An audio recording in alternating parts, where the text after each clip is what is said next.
Hai semua, welcome to our video. Jadi, di tender minggu pertama ini, kita akan membahas mata kuliah Fundamental Accounting 1 dengan materi siklus akuntansi dan persamaan akuntansi.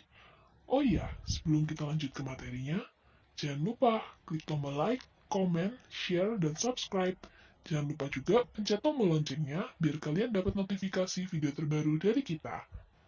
Yuk kita langsung aja mulai dengan materi pertama kita, yaitu siklus akuntansi.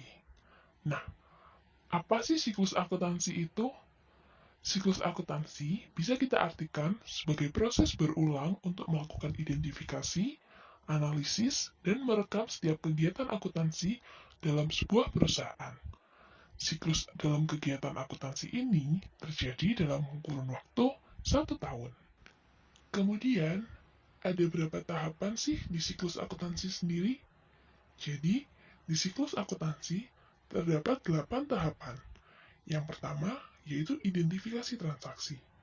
Nah, setiap transaksi ini harus kita identifikasi dengan benar. Kemudian, setiap transaksi yang terjadi juga harus memiliki bukti-bukti agar bisa dilakukan identifikasi. Bukti transaksi ini bisa berbentuk kwitansi, faktur, nota, atau bukti lainnya yang dianggap sah di dalam dunia akuntansi. Setelah tahapan identifikasi tadi, tahapan yang kedua yaitu analisis transaksi. Sebagai akuntan, kita harus melakukan analisis terhadap transaksi tersebut tentang pengaruhnya terhadap kondisi keuangan perusahaan. Biasanya, sistem pencatatan akuntansi dalam perusahaan selalu menggunakan double entry system. Artinya apa sih? Jadi, artinya setiap transaksi yang dilakukan memberikan pengaruh pada posisi keuangan di debit dan di kredit, dan harus dalam jumlah yang sama besarnya. Tahapan yang selanjutnya yaitu pencatatan jurnal.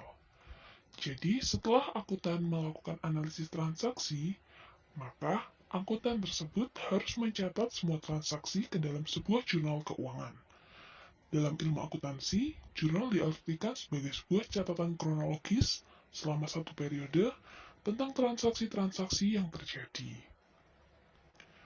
Dalam proses penjurnalan, setiap transaksi dibagi ke dalam dua bagian, yaitu debit dan kredit. Pencatatan ini bisa dilakukan dalam sebuah jurnal umum. Tahap selanjutnya yaitu posting buku besar. Setelah semua transaksi dicatat ke dalam sebuah jurnal, akuntan kemudian memindahkan semua transaksi tersebut ke dalam buku besar. Secara umum, buku besar dapat diartikan sebagai kumpulan rekening pembukuan yang berisikan informasi aktiva tertentu yang dicatat dalam satu periode.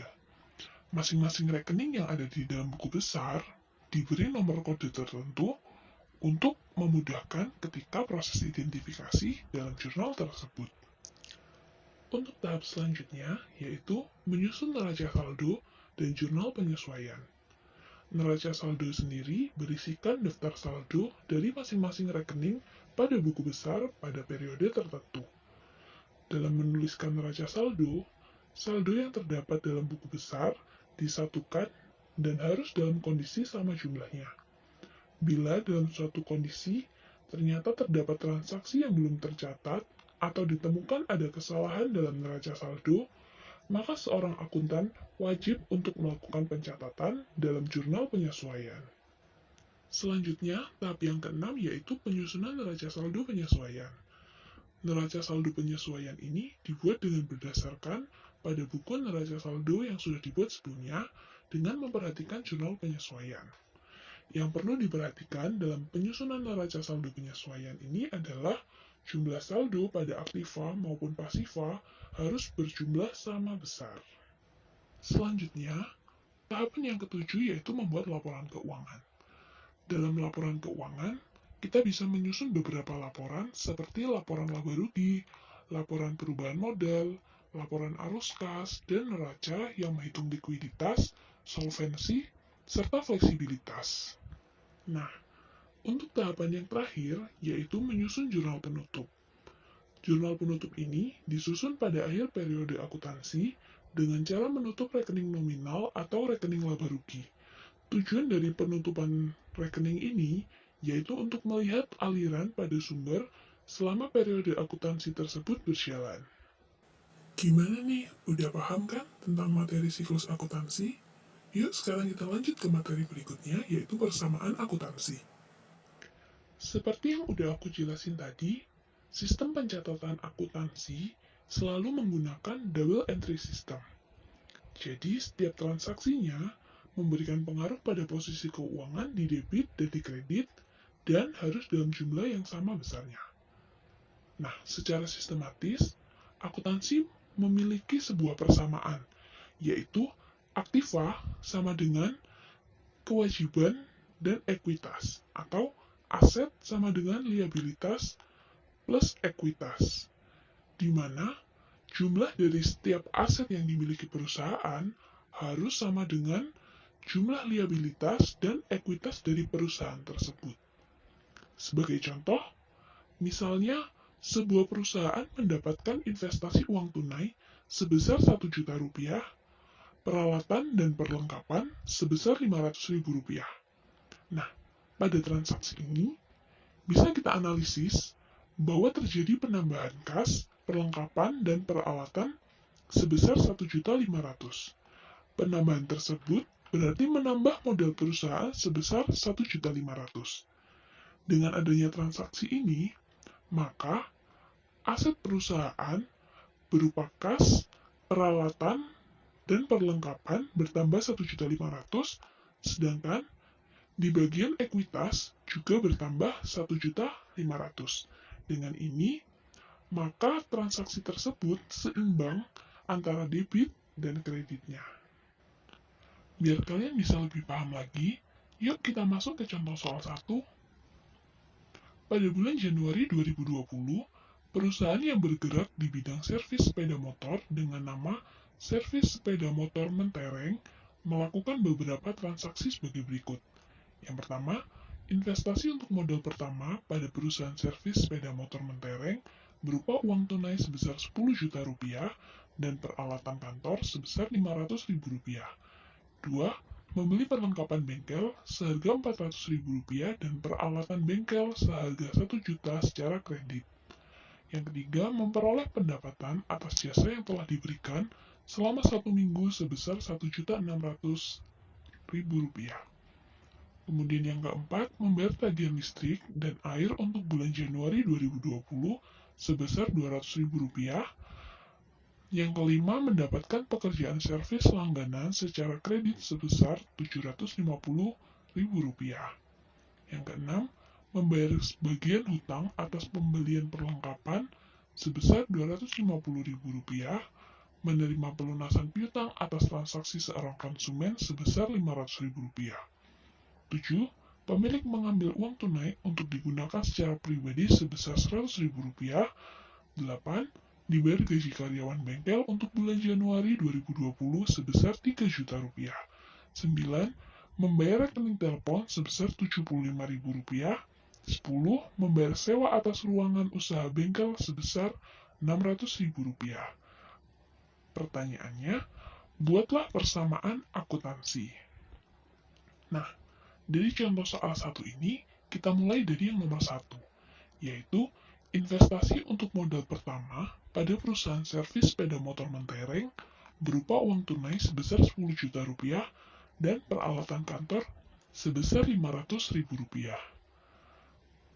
Untuk persamaan akuntansi dari transaksi ini, yang pertama, kasnya bertambah sebesar 10 juta rupiah, kemudian peralatan bertambah sebesar 500 ribu rupiah, dan ekuitas bertambah sebesar 10.500.000 rupiah dengan keterangan modal awal.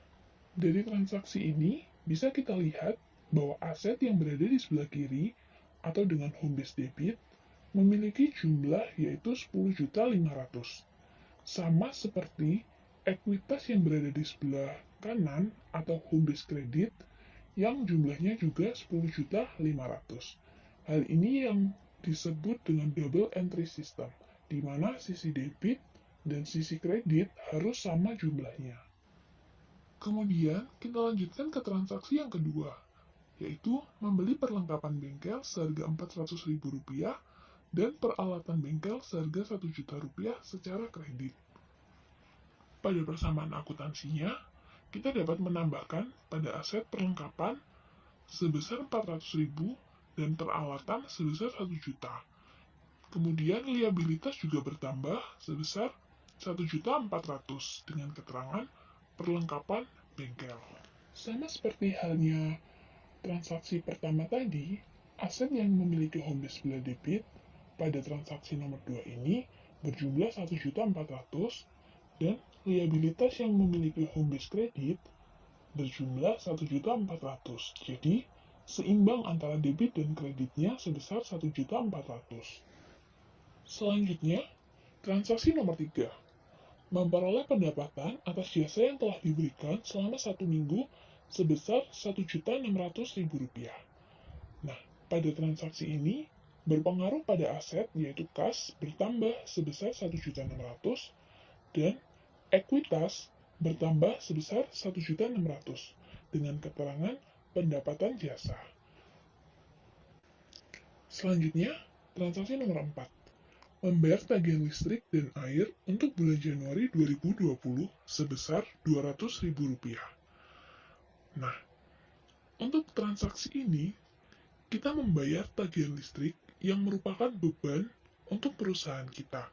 Jadi, karena kita membayar suatu beban, maka kita mengeluarkan kas kita. Jadi di aset, kas berkurang sebesar Rp200.000 dan ekuitas juga berkurang sebesar Rp200.000 dengan keterangan beban listrik dan air. Transaksi yang kelima yaitu mendapatkan pekerjaan servis langganan secara kredit sebesar Rp750.000.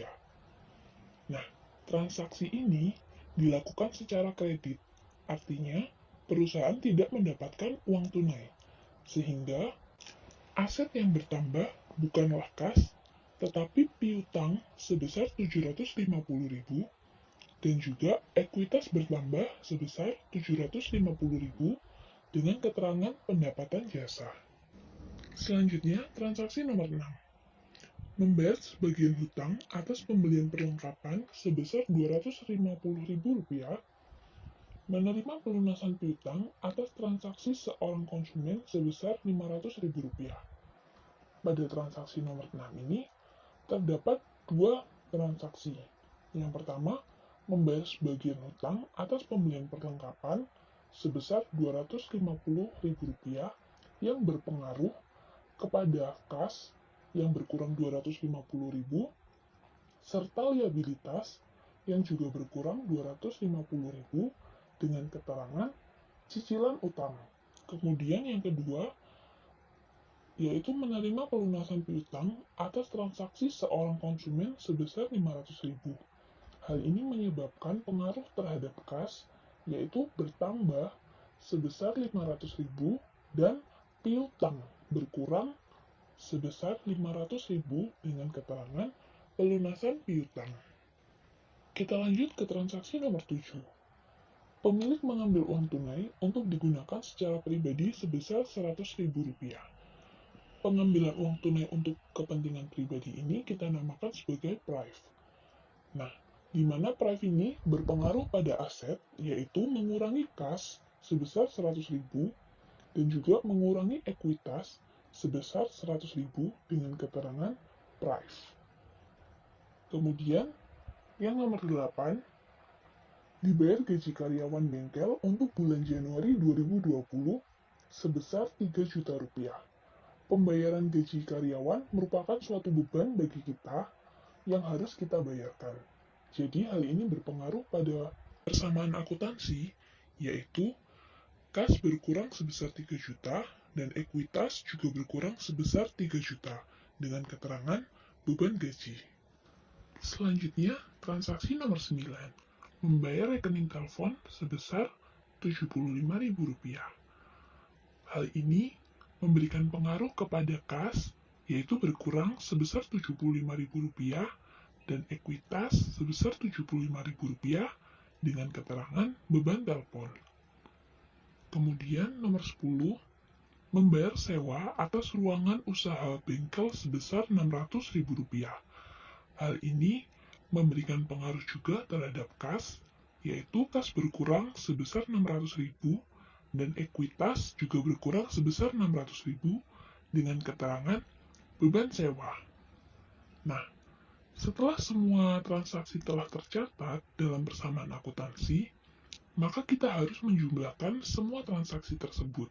Dimulai dari kas, dari nomor 1 sampai nomor 10, kita jumlahkan mendapatkan hasil 7.875.000, kemudian piutang sebesar 250.000, perlengkapan sebesar 400.000, peralatan sebesar 1.500.000.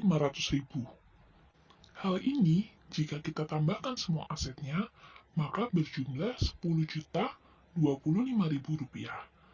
Nah, kita pindah ke sebelah kanan, yaitu liabilitas dan ekuitas.